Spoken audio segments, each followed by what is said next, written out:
This messy little journaling habit is the only way I've managed to make journaling stick and fit into my routine. Not because it looks good, but because it works. Form over function, baby. I used to think journaling meant answering specific prompts, sitting down at a desk, maybe having a candle lit, and write these beautiful, flowing, well thought out sentences. Dear diary, today my husband left for the war, like a Victorian, wife or something. I don't know. Or doing out these beautiful bullet journal spreads, like spending hours on each page before I can use it to fill in. I mean, really, it's no wonder I never stuck with it. My expectations were super skewed. So I started journaling back in 2020 as part of a school project right before the pandemic hit us in Canada. Like, I started this at the start of March. By the end of March, my school was closed down and I was moved home. And since it was for a school project, it wasn't supposed to be deep.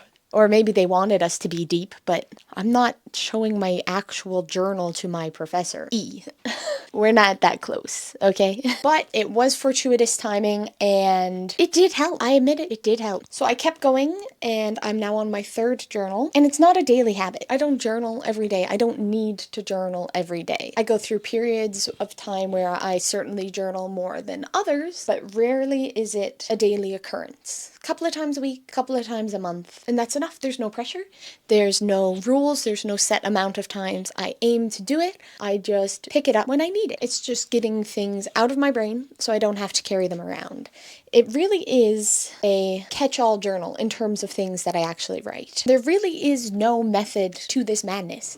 Sometimes it's a pros and cons list. Sometimes it's just a brain dump to get things out of my head. Other times I use it as like a travel log when I'm traveling. But no, those aren't particularly eloquent or deep either. For example, August 5th, 2022. Saw a ptarmigan get hit by a car and the poof of feathers was just like Shrek. Went to the hot springs, camp had electricity and water, which was nice. Did a little hike to the hot springs and a bug bit my eye. August 6th, ice swelling went down. I'm glad.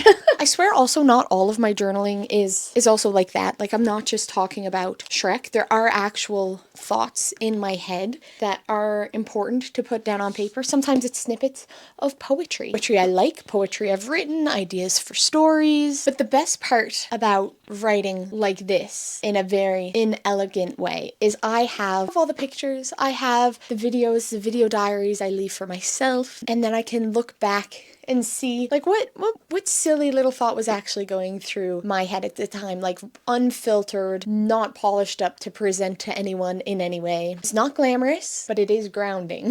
The journaling just gets everything out of my head so I can focus on the day. And I'd recommend it to everybody. So if you want to start journaling now or in the new year, because the new year's coming up and people love a little new habit for the new year, this is what I would tell you. Step 1 is you don't have to make it pretty. In fact, there's something about a beautiful notebook, like pristine, nothing written on the pages, that paralyzes me. I can't do it. I can't use them, which is why I cut the spines out of my books and then I take my knife, and you can't really see it, and I carve lines into the notebook, and I kind of like mess up the first 2 pages at the start. I don't know if you can really tell, but I try to scratch up all of my notebooks, but don't treat it like it's something precious, okay? This journal is something very utilitarian. It's meant to be brought places with you. It's meant to be a little bit destroyed, a little bit messy. I spilled coffee on this one by accident. Since it's something you're carrying with you, you don't want it to be so precious that like if it gets caught in the rain, you're gonna go, oh no, I have to use a new journal again. No, dry those pages, use the same book, it gives it character.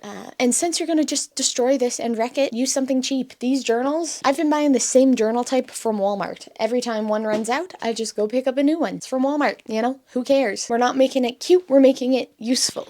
Although it's allowed to be a little cute if you want. Just don't get so caught up in the form that you lose the function. You know what I'm saying? Aesthetics are great, but don't just stop at aesthetic, It's like dating someone who's like beautiful, but they have no personality. It's kind of useless. So, step 1, hit Walmart, pick up a random journal. Step 2, cut the spine. It's fun. Trust me. Step 3, grab a pen. Go back to step 1 and go to Walmart if you don't currently own a pen. I'm hoping you do, but also like a lot of people are pretty techie and it's hard to find a pen or a pencil in some people's houses. Step 3, put your pen to the paper, write the date, and just start writing.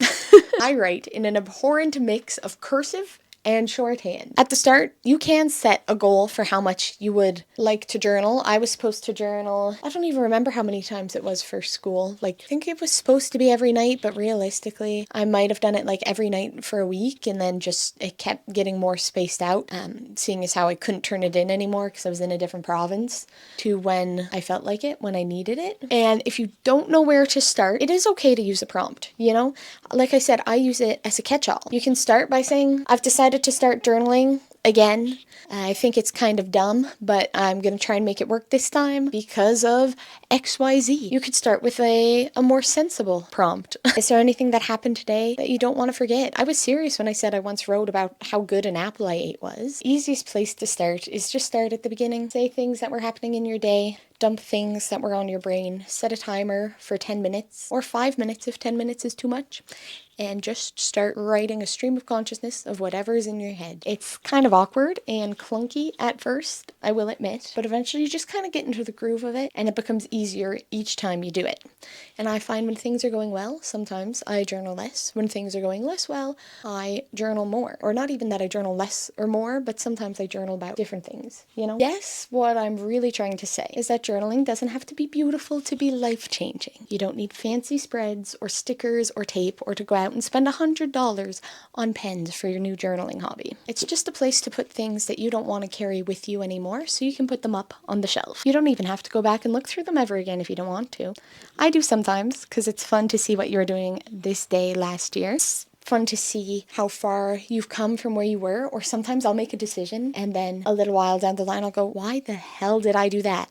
What possessed me to make this choice? Like staying home to work in the mines. And then I can go back through my journal and go, okay, this is what I was thinking. This is why I decided that. It's valid. My decision was valid. I did have a reason. I wasn't just crazy. Although sometimes my decisions don't really have as much thought put into them, and that's okay too. It's all just a product of where I am at the time. It's also interesting because you can look back through and you can actually find patterns in the way you think and the patterns in your behavior. But for me, my journal is not about psychoanalyzing myself, you know? I can let ChatGPT do that for me. I can pay someone else to psychoanalyze me for me. I don't need to do all that work. Yes, just like most things in life, unfortunately, starting, or fortunately, depending how you look at it, starting a journal isn't that complicated. Sticking to it, being consistent with it, is where the complications come up. But I have faith if you just leave your journal by your bedside, or if you're not comfortable doing that, in a place where it's easily visible for you to see, that you can get into the groove and stick with it. Try it out, and if this sort of journaling isn't for you, if you're someone who requires a little more structure, there are journals like the Daily Stoic Journal or other ones where you can follow prompts guided day by day just to give you a little more insight into yourself if that's more what you're looking for. If you have any more questions about journaling or anything else I spoke about, please let me know in the comments below. Feel free to like, comment, subscribe, and I'll catch you in the next one. Bye!